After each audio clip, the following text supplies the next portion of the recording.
सरकार ने इस बार भी दिवाली से पहले ही पटाखों पर पाबंदी लगा दी है। सरकार के इन आदेशों से व्यवसायियों में हड़कंप मचा हुआ है। आपको बता दें, पिछली साल भी दिवाली पर सरकार ने पटाखे बेचने और चलाने पर प्रतिबंध लगाया था।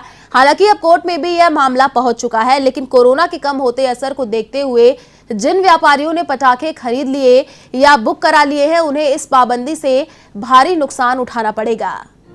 ये पटाखा व्यवसायी राजकुमार धर्मानी हैं।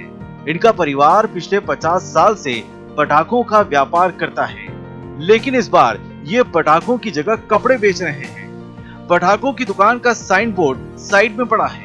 अमूमन सभी पटाखा व्यवसायियों का पिछले साल से यही हाल है। कोरोना महामारी को देखते हुए पिछली बार भी सरकार ने प्रदेश में पटाखे चलाने और बिक्री पर पाबंदी लगा दी थी। इस बार भी सरकार ने पाबंदी के आदेश जारी कर दिए हैं, जिसके तहत प्रदेश में पटाखे बेचने पर 10,000 और चलाने पर 2,000 रुपए का जुर्माना देना होगा। प्रदेश में करीब 5,000 व्यापारी अस्थायी लाइसेंस वाले हैं। दिवाली पर लगभग 35,000 अस्थायी लाइसेंस जारी किए जाते हैं। अनुमान यह है कि प्रदेश में दिवाली के मौके पर करीब 20 लाख लोगों को पटाखा व्यवसाय से रोजगार मिलता है।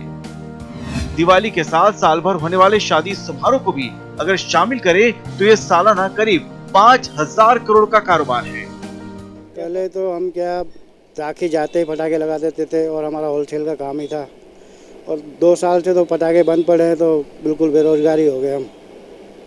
और उसके बाद ये कपड़े लगाते। अब क्या पिछली बार दुकानें सीज हो गई थी, इस कारण हमने पटाखे लगाए नहीं है।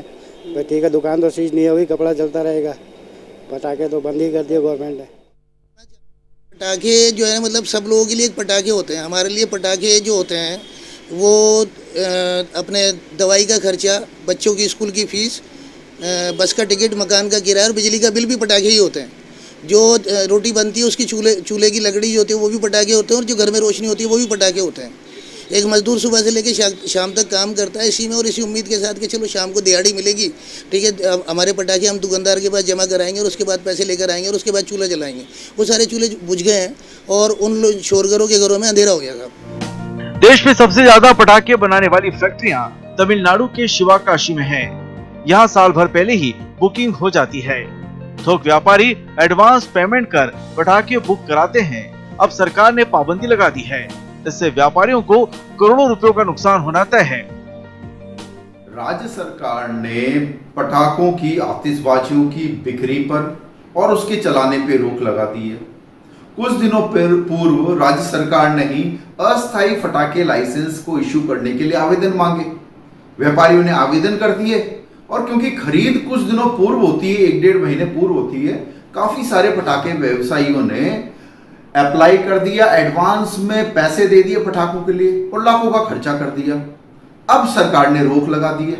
जब राज्य सरकार को पहले से पता था कि तीसरी वेव का कुछ अंदेशा है, तो ये आदेश तो पहले भी आ सकता था।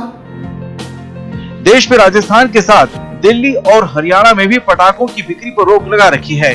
इसके पीछे दिल्ली में फैलने वाला प्रदूषण भी एक प्रमुख कारण है। इन राज्यों के अलावा देश में और कहीं भी अभी तक पटाखों के व्यापार पर सरकार की ओर से पाबंदी की सूचना नहीं है। अब प्रदेश में सरकार चाहे तो केवल ग्रीन पटाखों के लिए लाइसेंस जारी कर सकती है।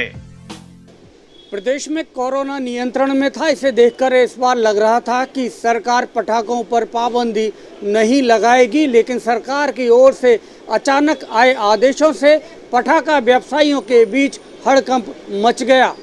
अब पटाखा व्यवसायी सरकारी महकमों में चक्कर काट रहे हैं, लेकिन इनकी सुनवाई नहीं हो पा रही। कैमरामैन विजय गिरी के साथ बीके शर्मा, A1 TV।